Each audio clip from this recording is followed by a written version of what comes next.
Güzel bir akşam olsun. Yes, Svagito, are you there?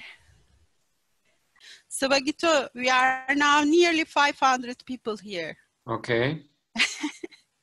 Okay. Merhaba, everybody. Herkese merhaba. Merhaba. So Nilay will be translating for me, right? Yes. Yes. So thank you, Dilek and Serap, for organizing this. And Dilek ve Serap'a bunu organize ettikleri için çok teşekkür ediyorum. I'm very happy to meet so many friends from Turkey, even so I couldn't go there this month, but hopefully in September it will be possible again. Bu ay Türkiye'ye gelmesem bile şu anda Türkiye'den bu kadar çok dostla birlikte olabilmek çok müthiş ve inşallah Eylül'de tekrar görüşmek dileğiyle. I've been coming to Turkey since 20 years, 2-3 times a year. Yaklaşık 20 yıldan beri yılda 2-3 kez Türkiye'ye geliyorum. Dilek is always organizing our trainings there. So she invited me for this meditation meeting. Dilek her zaman benim Türkiye'deki çalışmalarımı organize ediyor ve bu sefer de bu akşamki meditasyon için davet etti. So I will share with you a meditation that comes from the Book of Secrets, a book of 118 or 112 methods of meditation. Sizlere Sırların Kitabı adlı bir kitaptan bir meditasyon paylaşmak istiyorum. 112 ayrı meditasyon olduğu bir kitap bu. And Osho commented on all these meditation techniques. Ve Osho tüm meditasyon teknikleriyle ilgili açıklama yapıyor kitapta. So the meditation will be about 40 or 45 minutes approximately. Meditasyon 40-45 dakika olacak yaklaşık. I will guide you through it, and then there will be also some background music. Size rehberlik edeceğim meditasyon boyunca ve arka planda müzik de olacak. And after the meditation, we will still have some time where you can ask questions to me, either about the meditation or about something else personally. Ve meditasyondan sonra soru sormak için vakit olacak. Meditasyonla ilgili olabilir veya doğrudan sorular da sorabilirsiniz. But because we are so many people, you have to write it in the chat, and then the host will read the question to me, and then I can say something about it. Yeah, we do it like that. Fakat çok büyük bir grup olduğumuz için soru sormak isteyenler chat alanına yazıp ve host bana soruları aktaracaktır, değil mi? Okay. So first the meditation. The meditation is called Focus on Fire. İlk olarak meditasyon, ateşe odaklanma meditasyonumuz. And I created 4 different stages for this meditation.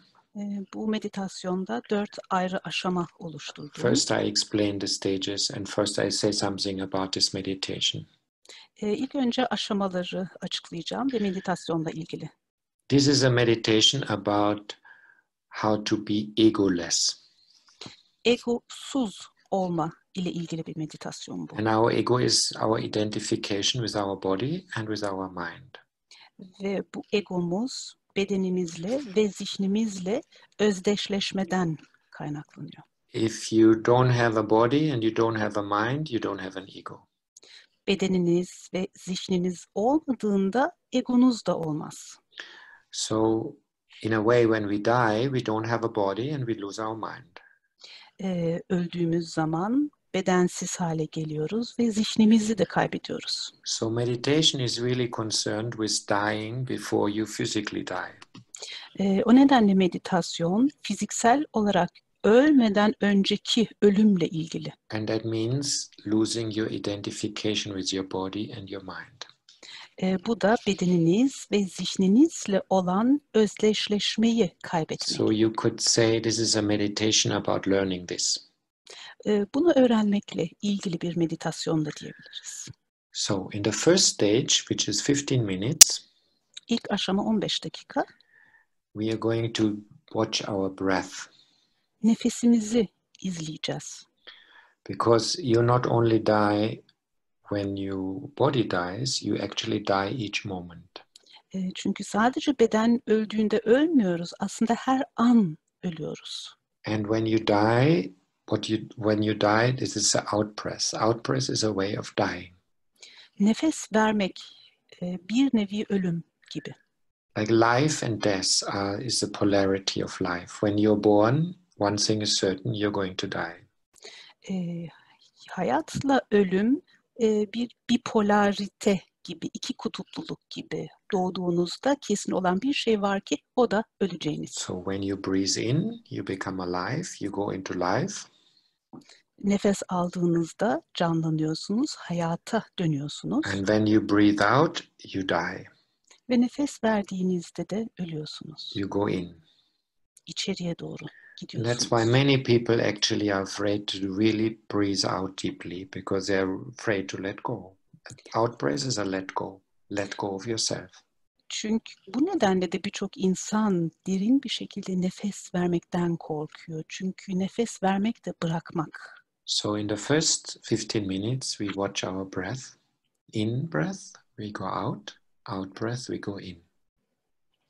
15 dakika boyunca nefesimizi izleyeceğiz. Nefes So we watch our aldığımızda in and içeri our out breath. And we allow ourselves gidiyoruz to die. ve nefes verdiğimizde dışa doğru gidiyoruz. It means to Nefes die of the verdiğimizde past and to let go of everything of the past. ölmeye izin veriyoruz. Yani geçmişi ve geçmişle ilgili olan her şeyi bırakmaya. Because the past is the mind. Our Çünkü geçmiş identification with the past is our mind. zihnimiz, bizim zihinle olan özdeşleşmemiz. So this is we do in the first stage. Bu ilk aşama. And after a while, you can also include it with your eyes. It means you breathe in, you open your eyes, and you breathe out, you close your eyes. I guide you. Bir noktadan sonra size söyleyeceğim. Nefes alırken gözlerinizi açıp nefes verirken gözlerinizi kapatabilirsiniz. But first the breath, and then we can include that with the eyes. Ama ilk önce nefes, gözleri daha sonra dahil edebiliriz. This is a technique, learning how to let go. Bu bir tekniktir. Bırakma, let go tekniğini öğrenmek. And then in the second 15 minutes, İkinci 15 dakikalık aşamada I play some music. müzik And that's some çalacağım. music, I play some sounds, and that is the sound of fire. Aslında ses, o duyacağınız ses ateşin sesi. And in the second 15 minutes, you imagine you are on a funeral pyre. Ve ikinci 15 dakika boyunca bir cenazede ateşin yakıldığının, ateşin üzerinde olduğunu hayal Like in edin. India, when they burn dead bodies, they put them on a pile, and they burn the fire, and they burn the whole body. Hindistan'daki gibi örneğin büyük bir ateşin üstüne ölmüş bedeni koyuyorlar ve alttan yanan ateşle birlikte beden de yanıyor. So Buddha, when disciples came to Buddha, he let them watch how bodies are being burned for 3 months. Buddha müritleri geldiğinde 3 ay boyunca ölmüş bedenlerinin nasıl yandığını izlemelerini And when you sağladı. keep watching that, after a while you start feeling as if your own body is burning. Ve bunu izledikten bir aşama sonra sanki kendi bedeniniz de yanıyormuş gibi And that is a hissedebilirsiniz. meditation. Ve meditasyon bu. You close your eyes, you can sit or you can lie down. Oturabilirsiniz veya yatabilirsiniz, gözleriniz And kapalı you imagine your body is being burned. ve bedeninizin yandığını And you start from your feet. hayal edin ve ayaklarınızdan başlayın. So the instruction is focus on fire rising through your form from the toes up. Buradaki talimat ateşin yavaş yavaş bedeninizi ayak parmaklarından başlayarak yukarıya doğru çıkmasını izlemek. Until the body burns to ashes. Ta ki beden küle dönüşene kadar. But not you. Ama siz değil. So you feel as if your whole body, starting from the feet and then going upwards, your whole body is being burned to ashes. Sanki ayaklarınızdan başlayarak yavaş yavaş yukarıya çıkan ve bedeninizin tamamıyla yandığını hissedin. So you lose your body. Ve böylece bedeninizi kaybediyorsunuz. But you are still there. Ama siz hala oradasınız. That is the second stage. Bu ikinci aşama. The third stage, just 5 minutes. Üçüncü aşama sadece 5 dakika. With your eyes closed. Gözleriniz kapalı. You feel the stillness. No body, no mind. Sakinliği hissedin. Ne beden var, ne zihin. You are just a watcher. Sadece izliyorsunuz. And then in the last 5 minutes, Son 5 dakikada I play some music again. yine tekrar müzik And in the last çalıyorum. stage, you can stand up and you can dance Ve son aşamada ayağa kalkabilir, dans edebilirsiniz and celebrate. ve kutlayabilirsiniz. Like with Osho, we used to celebrate everything. We used to celebrate when somebody dies. Osho'nun anlayışına göre hayatta her şeyi kutluyoruz ve birisi hayatını kaybettiğinde de bunu kutluyoruz. Because as he says, nobody dies, only the body. Çünkü Osho'nun dediği gibi kimse ölmüyor, sadece beden ölüyor. Only the body dies and the body is already dead in a way. Sadece beden ölüyor ve beden aslında bir nevi ölü. So this is kind of a death meditation about letting go of yourself. O nedenle bu meditasyon kendinizi bırakma meditasyonu. Okay. Any questions anybody has before we start? Sorusu olan var mı başlamadan You önce? can write it in the chat and then maybe Dilek can read it to me if there's a question. Chat'e yazabilirsiniz. Dilek bana okuyabilir. There are some questions about how they will sit. Maybe you can. Okay, I will guide you. In the first stage, you sit Birinci aşamada oturuyorsunuz. with your feet on the floor, Ayaklarınız yerde or you can sit in a meditation posture on the ground. veya yerde meditasyon oturuşunda But oturabilirsiniz. you should sit upright, not leaning backwards, not like in Ama a sofa. omurganız dik olarak oturmalısınız. Bir So, koltukta yayılarak değil. Your spine should be straight. Omurganız dik olmalı otururken. In the second stage, you can either continue sitting or you can lie on your back. İkinci aşamada oturmaya devam edebilirsiniz veya sırt üstü But you need to make uzanabilirsiniz. sure that you can hear the sound. Ama sesi duyduğunuzdan emin olun. In the third stage, you stay as you are, just 5 minutes watching. Üçüncü aşamada da o anda bulunduğunuz pozisyonda kalın ve sadece And in the izleyin. last stage, you get up and you dance for 5 minutes. Ve dördüncü aşamada ayağa kalkıp 5 dakika boyunca dans edebilirsiniz. Okay, and about this video, you can leave the video on if you want, or you can turn it off. That's up to you. Videonuzu yani görüntünüzü ister kapatabilirsiniz, ister açık kalabilir. And after the meditation, you can turn it on again when we are having questions. Ve meditasyondan sonra sorunuz varsa veya soru kısmında tekrar görüntüyü açabilirsiniz. Okay. There is one more question. One girl asked if they need to feel pain of burning body. You don't need to feel anything. You just follow the instructions. Hiçbir şey hissetmek zorunda değilseniz sadece talimatları izleyin. You just listen the instructions. That's all. Sadece talimatları dinleyin, bu kadar. Don't go into unnecessary what I have to do. Gereksiz işte şunu mu yapmalıyım? It's just you düşüncesine follow my guidance and then whatever you experience, that's what it is. Benim rehberliğimi izleyin ve sonra ne deneyimliyorsanız odur. Okay? That's it? Tamam mı? Okay, so now we're going to start. Şimdi başlayacağız. So first you find a comfortable position. You decide if you want to leave your video on or turn it off. Rahat bir pozisyon bulun kendinize ve videonuzu, ekran görüntünüzü açık mı, kapalı mı Then you make bırakacağınıza sure karar when you verin. sit on a chair that your feet are on the floor. Sandalyede oturuyorsanız ayaklarınız yerde olsun, yere temas etsin.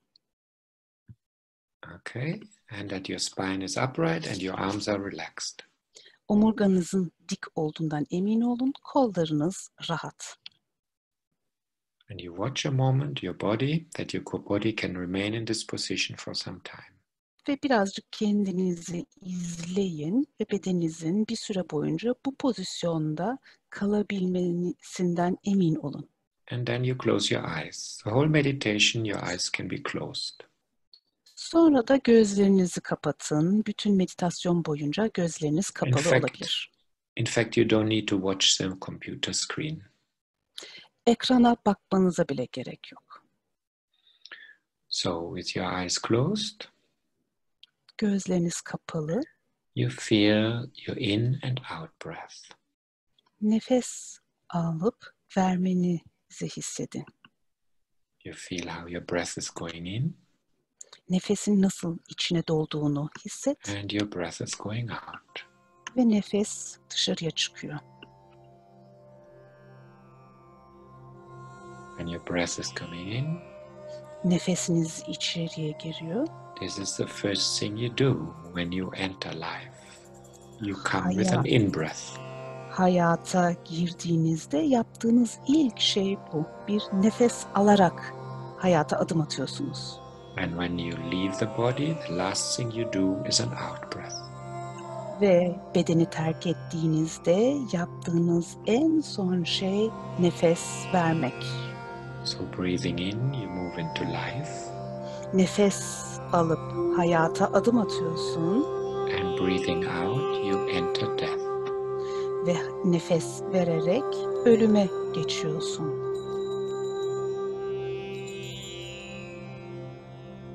And feel how this is one circle, they belong together. Ve bunun bir döngü olduğunu hisset. Bunlar beraber bir arada. Everything that is born also dies. Hayata gelen her şey ölüyor da.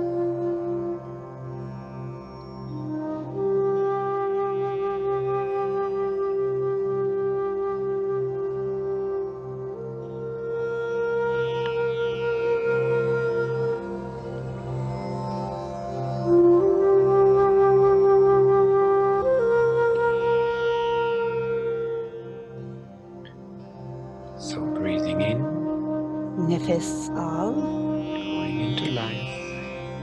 hayata adım atıyorsun. And breathing out, letting go.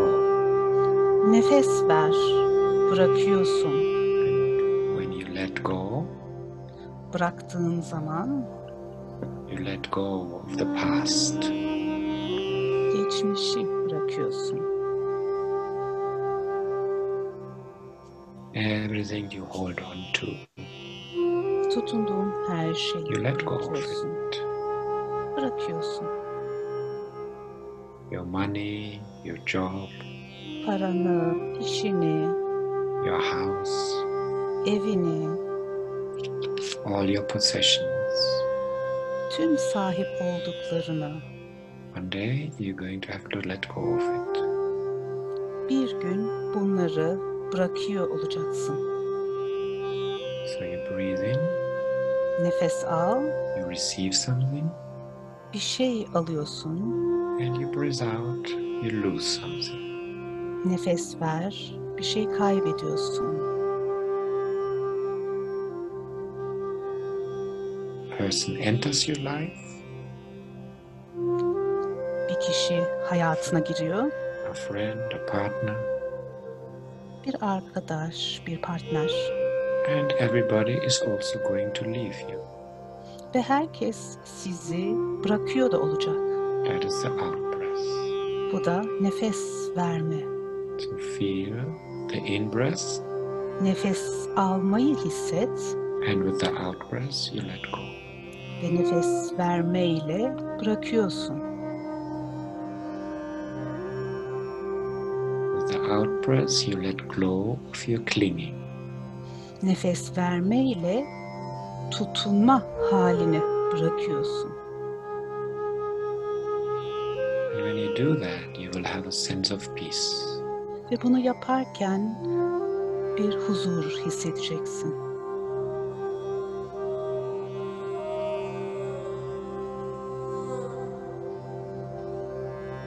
So feel your breath coming in Nefesin bedenine girdiğini hisset and your breath going out.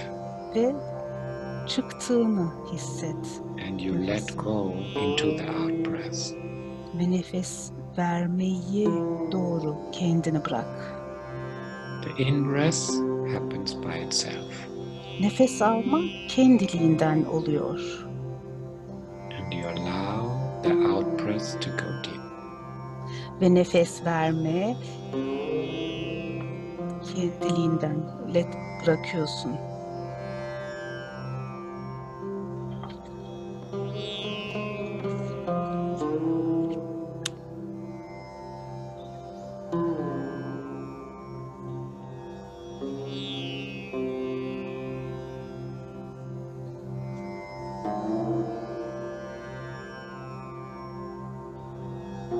Life is in-breath. Death Nefes, is out-breath. yaşam. Nefes vermek, ölüm.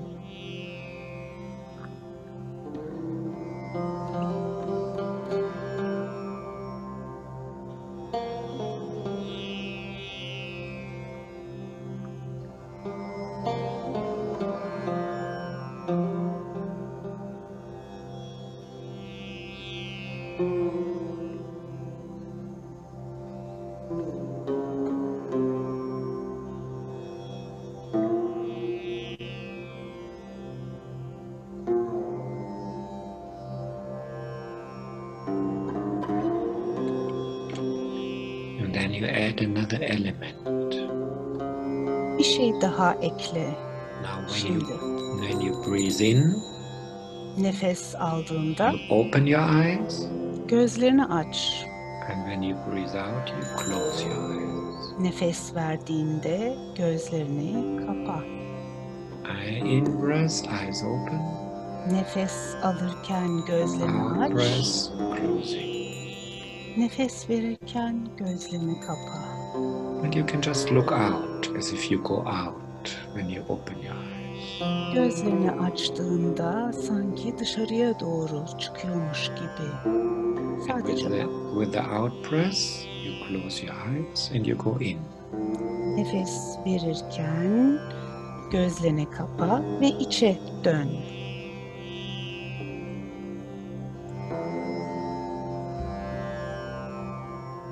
So, in-breath, opening your eyes, looking out into the world.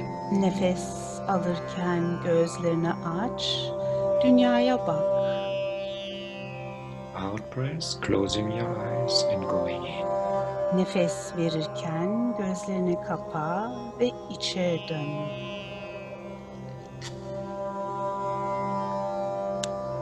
So you can do this with each breath. Bunu her nefes alıp verişte yapabilirsin. You can feel the peace when you close your eyes and go in. Gözlerini kapatıp içe döndüğünde huzuru hisset. When you breathe in and open your eyes, you look out into the world. Nefes alırken gözlerini aç, dünyaya bak.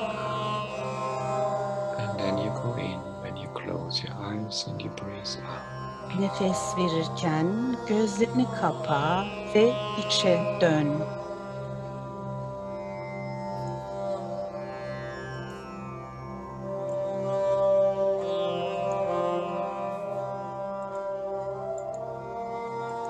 And feel that rhythm. Ve bu ritmi hisset.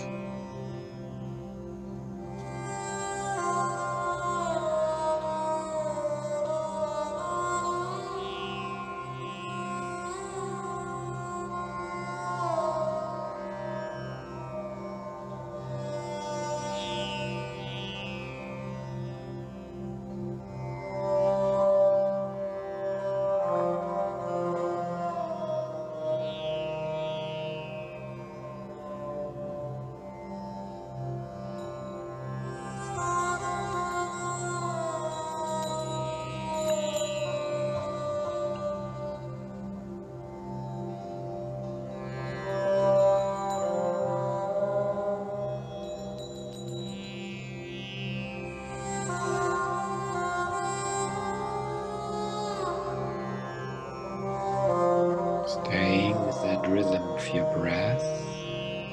Nefesin ritmiyle eyes open with your in-breath, nefes alırken gözlerini aç, closing your eyes with your out-breath.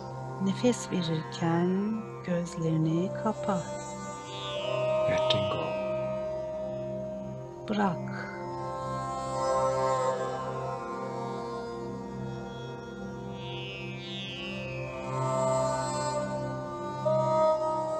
When you go in, you breathe out, you go into your silence. Nefes alıp verdiğinde sessizliğe geçiyorsun bir an.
And then slowly you let go of watching your breath and you Yavaş keep your eyes closed. Yavaş yavaş nefesi vermeyi, izlemeyi bırak. Gözleriniz kapalı. And you can stay sitting or you can lie on your back. Oturabilirsiniz veya sırt üstü yatabilirsiniz. Just make sure you hear the sound. Sesi duyduğunuzdan emin olun ama.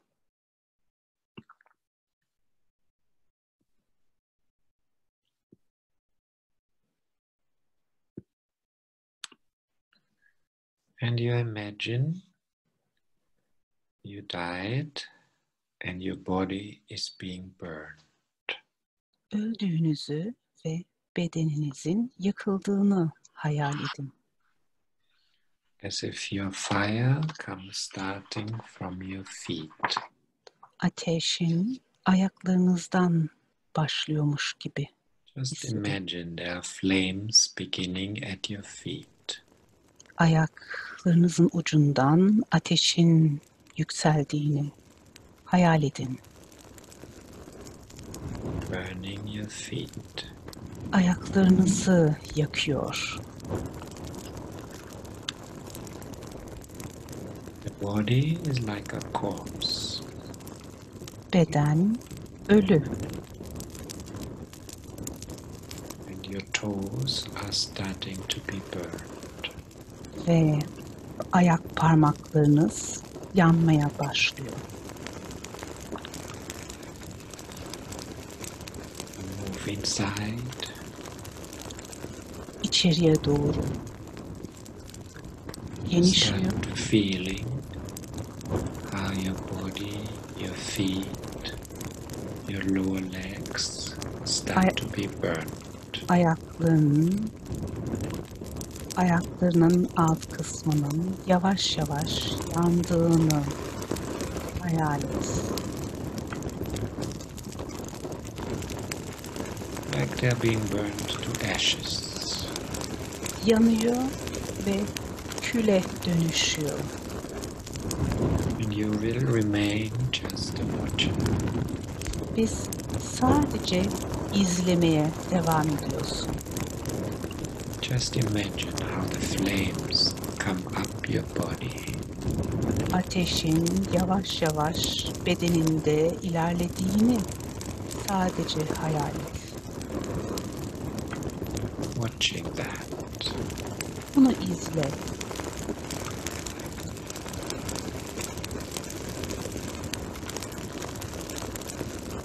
Feel the heat and the flames.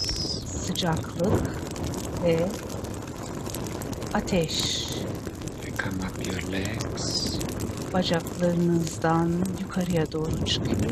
burning everything to ashes. Her şeyi yakıp küle dönüştürüyor. Up the legs, knees, Dizler, thighs. bacağın üst kısmı Slowly, slowly. yavaş yavaş Burning everything.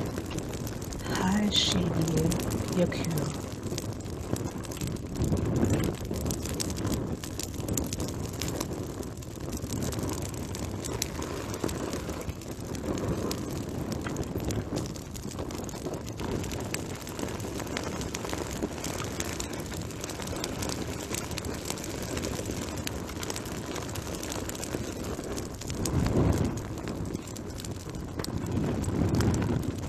Coming slowly up your body.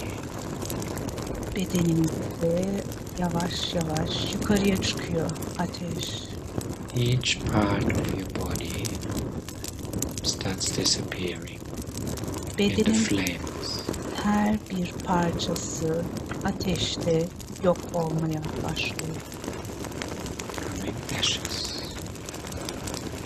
Kül oluyor.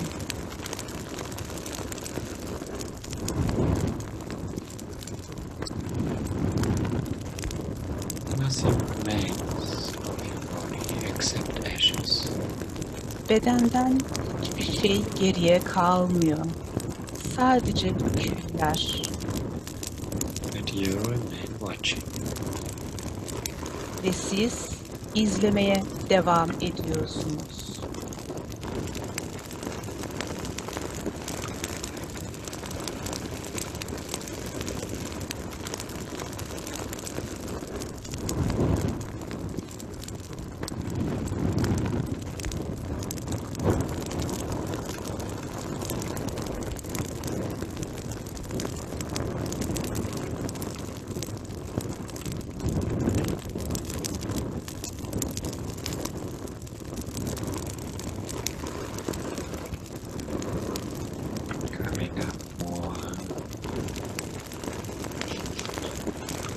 Yavaş yavaş daha da yukarıya çıkıyor ateş.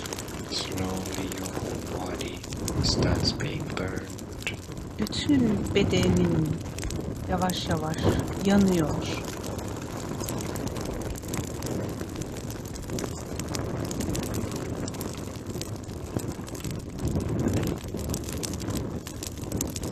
But you remain watching.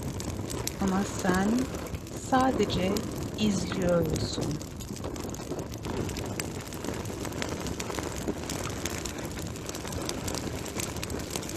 All the memories, all the thoughts also start disappearing. Tüm anılar, tüm düşünceler de yok olmaya başlıyor. All your knowledge is meaningless. Tüm bildiklerin anlamsız.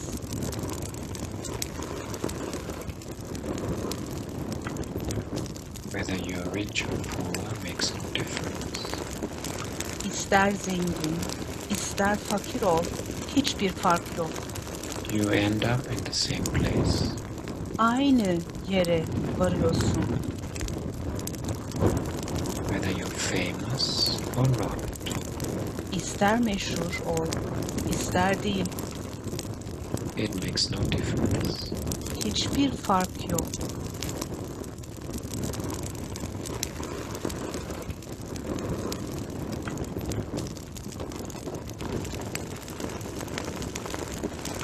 Whether you were alone, or you had family, it makes no difference.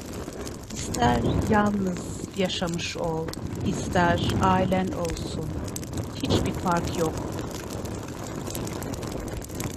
End up being burned. Your body, your mind is disappearing. Bedenin yanıyor, zihnin yok oluyor. And with it, the ego starts disappearing. Ve bununla birlikte ego yok olmaya başlıyor.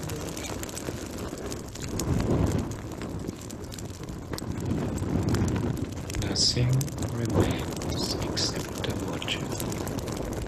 Hiçbir şey geri kalmıyor. Sadece şahit olan, izleyen.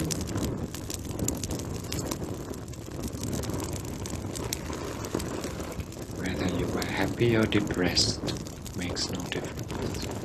İster mutlu olmuş ol, ister üzgün. Hiçbir fark yok. Whether your body was healthy or sick makes no difference. İster bedenin sağlıklı olsun, ister hasta. Hiçbir fark yok. When the body burns, it is all the same. Beden yandığında hepsi aynı.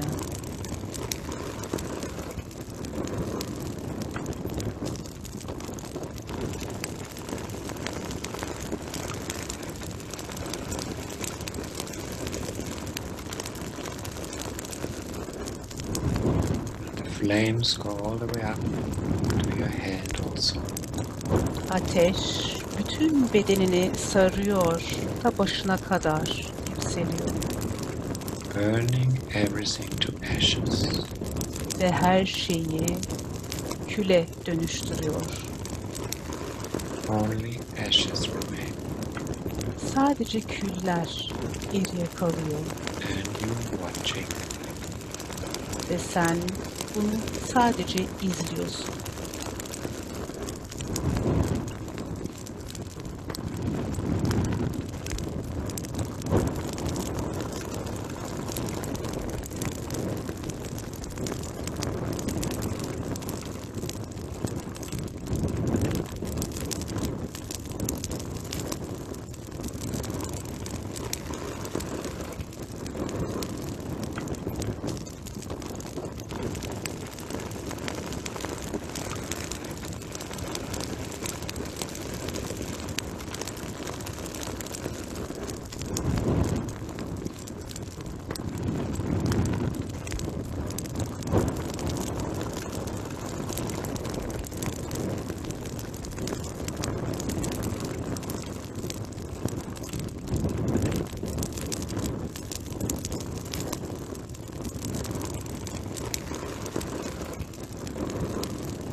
just stay where you are. Olduğunuz yerde kalın And you feel the silence. ve sessizliği sadece hissedin. As if you're not. Sanki sen yokmuşsun gibi. No body, no mind. Bedensiz ve zihinsiz. And there's silence. Sadece sessizlik var.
Slowly, slowly, you can start to move your body again.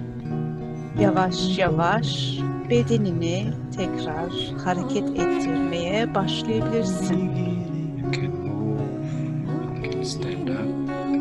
Hareket edip ayağa kalkabilirsin. And you can let yourself move for 10 or 5 minutes. 5 dakika boyunca kendini dansa verebilirsin.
Stood up yet, or you're still lying, slowly come back and start to move your body. Hala yatıyorsan ayağa kalkabilirsin ve bedenini hareket ettirebilirsin. Dans et.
Again if you want.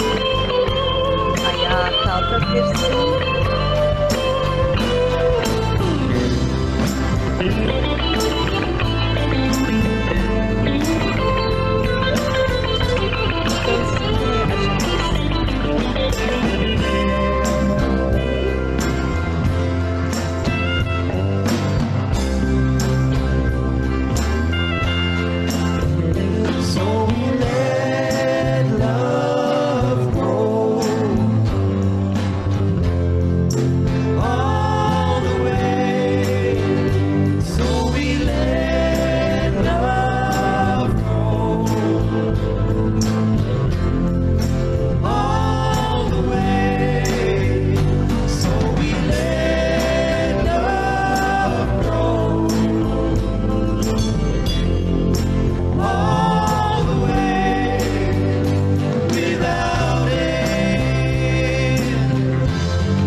So this is the end of our meditation.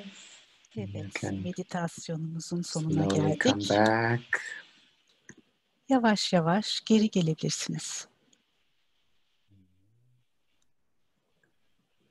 So slowly coming back. If you have turned your video off, you can turn it on again. Ekranınızı kapattıysanız tekrar açabilirsiniz. So welcome back from our little meditation journey. Küçük meditasyon yolculuğumuzdan sonra hoş geldiniz tekrar. So I hope you enjoyed this little meditation. Bu küçük meditasyondan keyif aldığınızı umuyorum. Maybe Divani or Dilek can write you from which book it is, so you can also read this meditation. Devani Dilek, meditasyonun hangi kitaptan olduğunu belki yazabilir. You don't find all the stages there, but because I created them, but the essence of the meditation about letting your body be burned, that you find there. Kitapta o aşamaları bulamayabilirsiniz. Onları ben geliştirdim. Ama en azından bir fikir verir kitaptan da okursanız.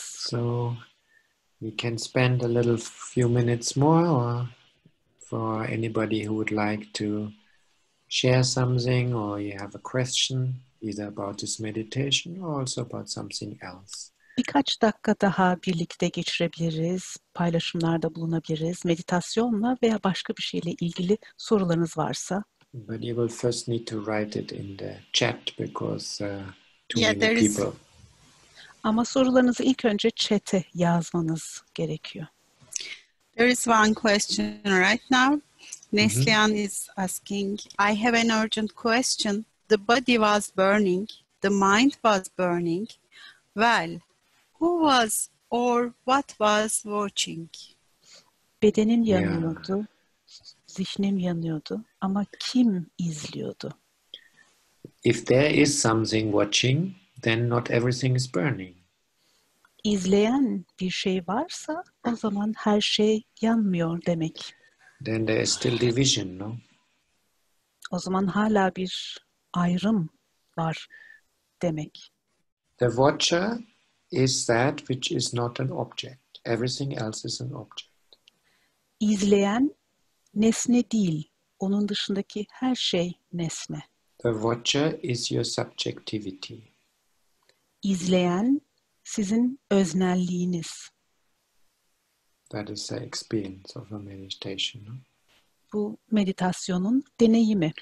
If somebody could answer that question, then it would be still an object. No? Bu soruya cevap olabilseydi o zaman hala bir nesne olurdu. If somebody can explain who that watcher is, O, then it's still an object. No? o izleyenin kim veya ne olduğunu açıklayabiliyor olsaydık o zaman o hala nesne olurdu, değil mi? So it can only be experienced, not explained. Dolayısıyla bu açıklanamaz. Sadece deneyimlenebilir. Or you can say the moment when experience and experiencer disappear, then the watcher is there. Veya şöyle diyebiliriz. Deneyim olduğunda ve deneyim kaybolduğunda izleyen kalır. Okay, any other question? Başka sorusu olan var mı? Eylem asks, I have a question. I understand that I am not my body, but what No, you am I? don't. Beden olmadığımı anlıyorum. Hayır, değilsin beden. But what am I going to do with the trauma stored in my body? Ama bedenimdeki travmayla ne Well, yapacağım? if you would understand it, the rest of the question you couldn't ask. So it means you don't understand it. Only intellectually you understand.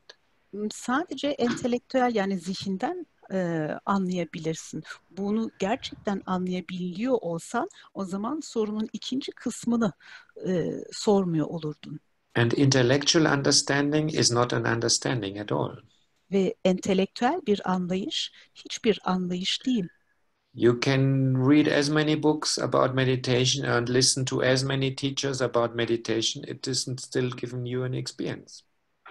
Meditasyon hakkında çok sayıda kitap okuyabilirsin veya meditasyonu yapanlar hakkında bilgi edinebilirsin ama deneyimi sana vermez. You will only have knowledge, but that Sadece, doesn't mean anything. Knowledge exactly is the barrier. sadece bilgi sahibi olursun ama bunun hiçbir anlamı yok. Tam da engel kendisi bilgi. So an experience is needed, not knowledge. O nedenle bilgi değil, deneyime ihtiyacımız var. That's why also in our groups we try to make an experience. Otherwise you can go to university, there you get knowledge.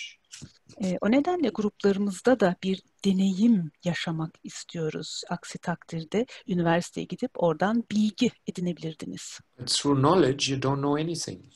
Ama bilgi üzerinden hiçbir şey bilmiyor olursunuz.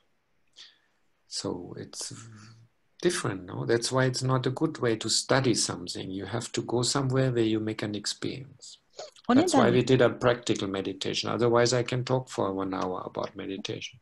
o nedenle bir şeyi araştırmak yerine deneyimlemek önemli diyoruz. Meditasyon hakkında 1 saat konuşabilirdim ama hayır, bunu deneyimlemek başka bir şey.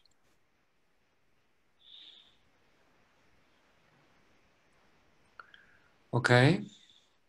Anyway, with the trauma that is in the body, there's nothing to do.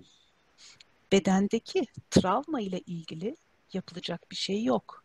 And in fact, trauma is a doorway into meditation. Ve aslında travma meditasyona Can be. doğru açılan bir kapı olabilir. There were many people who became enlightened because they suffered a trauma. Aydınlanmış olan birçok kişi daha önce bir travma yaşadıklarından dolayı daha sonra aydınlanmıştır. So to experience a trauma is not necessarily bad. O nedenle bir travma yaşamak aslında kendi içinde kötü bir şey de değil. It may be a doorway to your enlightenment. Senin aydınlanmana bir kapı açabilir. It just depends how you use it.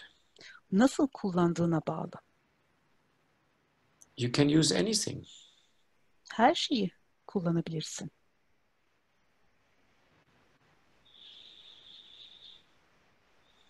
Okay.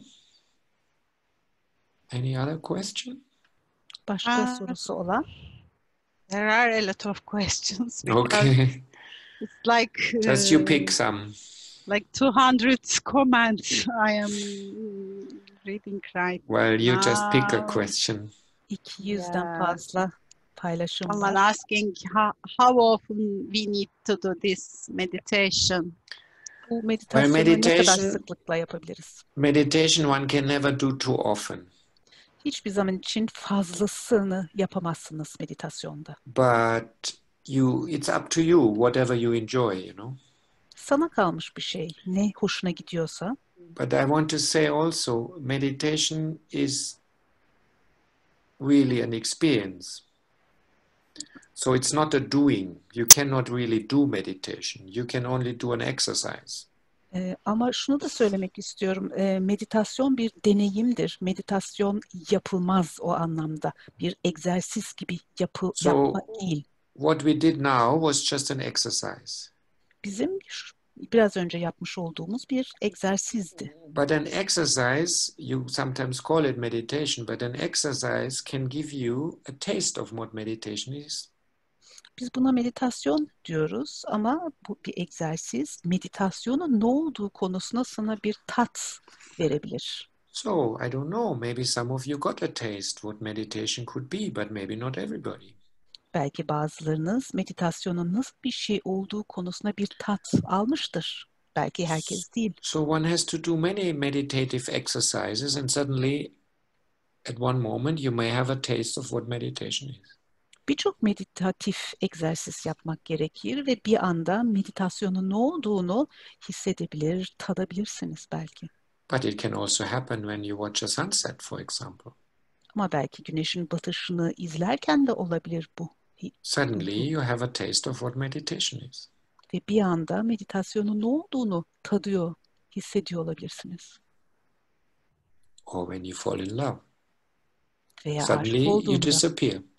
bir anda yok olursunuz. Meditation is an experience of not being. Meditasyon olmama Your halinin mind is not there, you are not there, deneyimlenmesi. you are just the watcher. Zihnin yok, beden yok. Sadece izleyensin. No experience in particular, but you are there. Özel bir deneyim yok ama oradasın. It's a mysterious thing. Büyüleyici, Okay. sihirli Yeah. bir şey. Another question. Why is the body dead and why do we celebrate death? Can you explain it again? Ahmet is asking. Beden niye ölü ve biz ölümü niye kutluyoruz? Bir daha açıklayabilir misiniz? The body is matter, so it is always dead. Beden maddedir, yani her zaman ölüdür. The aliveness of the body is not in the body. Bedenin canlılığı bedende değil. Because something is behind the body that shines through the body. Bedenin içinde veya bedenin arkasında bedenden ışıyan bir şey olduğu için You can beden call it canlı. soul, you can call it being, you can call it anything, you can call it a witness. Something is behind the body that shines through, and that's why the body is alive. Buna varlık diyebilirsiniz, ruh diyebilirsiniz. Bedenden dışarıya doğru ışıyan bir şey var. Bu nedenle beden canlı. So there is something that gives life to the body. The body in itself is always dead. Bedenin kendisi her zaman ölüdür ama bedene canlılık veren bir şey var. But something makes the body alive, and that's what we're looking for. What we're looking at when we meditate. Bedeni canlı kılan bir şey var ve meditasyonda olduğumuz zaman bunu izliyoruz. Was there something else you said? Yeah, some people also ask if we can write the name of the songs. Okay. Maybe you can, Yeah. but they don't have their email Yeah. with me, so better if you can write now. Anyway, and Müziğin ismini. we used to celebrate with Osho. We used to celebrate everything because when you can celebrate everything, then you're not identified. Osho ile Then her you şeyi are- kutluyorduk. Yeah, then you are free. Can celebrate anything. Then nothing can happen to you. Nothing can disturb you. Her şeyi kutlayabiliyorduk. O zaman özgür de oluyorsunuz. Hiçbir şey sizi rahatsız etmiyor. If you can learn that, you can learn to say yes to anything. Then nothing can disturb you. Bunu öğrendiğinizde her şeyi evet demeyi öğrenebilirsiniz ve hiçbir şey sizi o zaman rahatsız etmez. This is a great art to learn. Bunu öğrenmek müthiş bir sanat. But it is of course a very advanced consciousness. I myself can't celebrate everything. I can't say that. Sometimes I can, sometimes I can't. But I'm moving in that direction. Tabii ki bu çok ileri bir bilinç hali. Learning to celebrate everything. Ben de her şeyi kutlayabiliyor değilim her zaman. Ama o yolda devam ediyorum, yolculuk yapıyorum. Her şeyi kutlayabilmeyi öğrenmek. Imagine you can celebrate everything. You can say yes to everything. Then nothing is there that can disturb you. Then you're free. Şöyle düşünün, her şeyi kutlayabildiğiniz zaman o zaman her şeyi evet diyebilirsiniz. O zaman özgürsünüz. But normally we can't do that. Even a small thing is not going according to how we want it and we get upset. Ama normalde bunu yapamıyoruz. En küçük bir şey bizim istediğimiz gibi olmadığı zaman hemen üzülüyoruz. Just a tiny thing can disturb us and already we get upset. Küçücük bir şey hemen bizim dengemizi sarsabilir ve üzülmeye başlayabiliriz. You see how little ability we have to be in touch with a deep yes. Derin bir evetle bağlantı halinde olabilmek için ne kadar az bir alanımız var demek But ki. we can learn. We can learn that. Be less identified and then nothing can disturb you. Ama bunu öğrenebiliriz. Ne kadar daha az özdeşleşirsek o zaman daha az rahatsız oluruz. And our mind, our body is of course disturbed about anything. Even small bedenimiz- things. Immediately we are disturbed. No? bedenimiz ve zihnimiz tabii ki küçücük şeylerden Or dolayı you hemen just rahatsız feel a little itching in oluyor. your shoulder, on your throat, and then the mind is already disturbed. Omuzunuzda ufak bir kaşıntı, boğazınızda ufak bir Or you have a little kaşıntı wrinkle, a new wrinkle, you get older and you get already disturbed. veya yaşınız ilerliyor, bir bakıyorsunuz bir kırışık daha artmış, hemen huzurunuz kaçıyor. Or a little virus comes and you can't leave your house and you get so upset. Veya küçük bir virüs geliyor, evden dışarıya çıkamıyorsunuz, bu kadar üzülüyorsunuz. Just anything can disturb us. Herhangi bir şey bizi rahatsız That's edebiliyor. why this virus is a good test. O nedenle bu virüs aslında iyi bir test. Can you remain still yourself? Hala kendin kalabiliyor musun? So what? I can't leave the house right now. So what? I Evden şu can't anda travel right now. So what? Evden şu anda dışarıya çıkamıyorum. Ne yapalım? Seyahat edemiyorum şu anda. Ne yapalım? So it's a good practice, no? Bu da güzel bir pratik değil Something in mi? our life doesn't go the way we are used to. The routine is disturbed. Can you remain still undisturbed? Hayatımızda bir şey alışık olmadığımız bir şekilde ilerliyor. Rutinimiz değişiyor. Hala rahatsız olmadan kalabiliyor musun?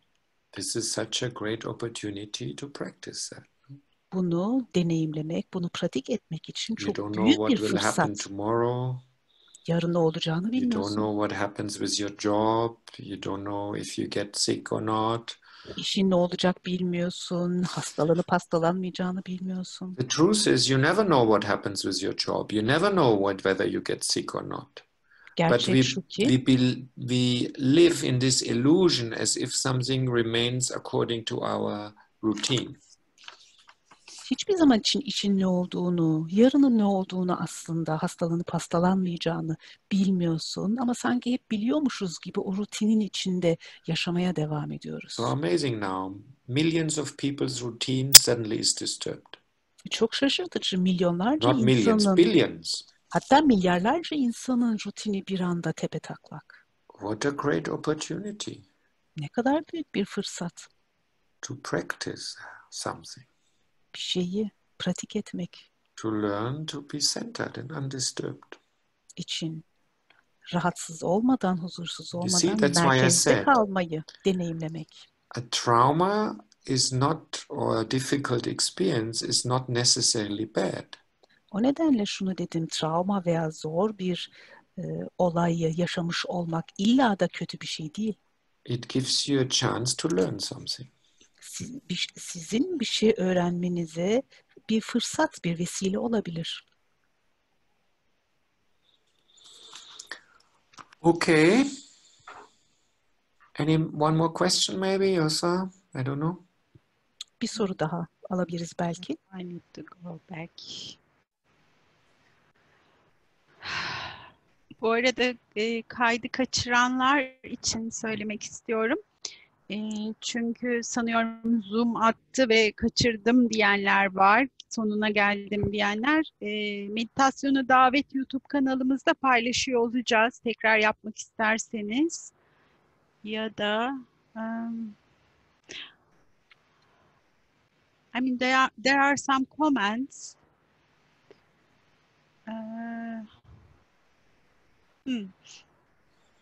I don't know if it is comment or question, but someone says, when my feet start to burn, I start to cry and scream.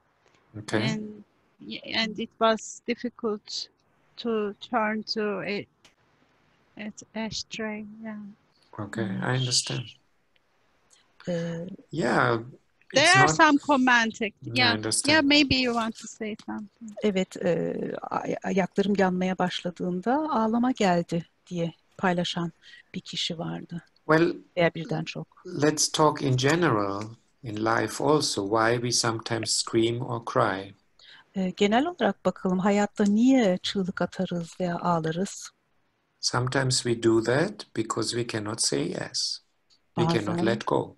bunu yapıyoruz çünkü evet diyemiyoruz, bırakamıyoruz. So our crying and screaming shows our resistance. ağlamamız ve çığlığımız bizim direncimizi gösteriyor. So we scream and you cry because we say no. Ağlıyoruz, çığlık atıyoruz çünkü hayır diyoruz. A person who can say yes doesn't cry and scream. Evet diyen bir kişi Doesn't need to do that. çığlık atmak ve ağlamak So içinde olmaz. So I'm not saying it is bad or wrong that you cried and screamed, but it shows you something. Kötüdür, yanlıştır demiyorum ağlamanın veya çığlık atmanın ama bir şey gösteriyor bu sana. I also sometimes scream and cry, and then later I think, oh wow, I really had a big no. Bazen ben de çığlık atıyorum ve ağlıyorum ve daha sonra dönüyorum kendime bakıyorum. Çok büyük bir hayırım varmış meğer. It's also good to know this about yourself. Bunu kendinle ilgili olarak bilmen de iyi bir şey. Because sometimes we think we are such a great meditator, and then suddenly something happens and we freak out. Çünkü bazen çok iyi bir meditasyon uzmanıyız, çok ilerledik diye düşünebiliriz. Kendimizle ilgili bir şey olur, dengemizi kaybederiz. And this is also showing us something very helpful. Ve bu da bize çok da faydalı bir şey gösteriyor. Yeah. So nothing is wrong. Whatever happened to you, it's good. Yani yanlış olan hiçbir şey yok. Her ne olduysa sana So if you iyidir. do a meditation like this, there's nothing wrong or right. It's whatever it is, it's telling you something. Böyle bir meditasyonda doğru, yanlış veya kötü diye bir şey yoktur. Sana sadece bir şeyi anlatır. So it's not about trying to do it right. It's about going into it and looking and seeing yourself. Doğru şekilde yapmaya çalışmak değildir buradaki çaba. Sadece içeriye dönmek ve kendinle ilgili bir şeyi fark etmektir. Okay. Maybe we end here. Evet, belki burada sonuna If you have gelebiliriz. other urgent questions, I think Dilek can also answer them, or she can also pass them on to me at some point. Başka acil sorularınız varsa Dilek belki cevap verebilir veya bana daha sonra iletebilir. Also, I want to say every Sunday I'm doing meditation on the Zoom, a free meditation every Sunday, and I choose always a different meditation. That is, I think, 11 o'clock in Turkey. No? Her pazar günü yine Zoom üzerinden bir meditasyon yapıyorum. Her seferinde farklı bir meditasyon ve Türkiye saatiyle saat 11'de oluyor. So you can ask Dilek about how to get there. It is has also, I think, a Turkish and a Spanish translation, but I do it in English.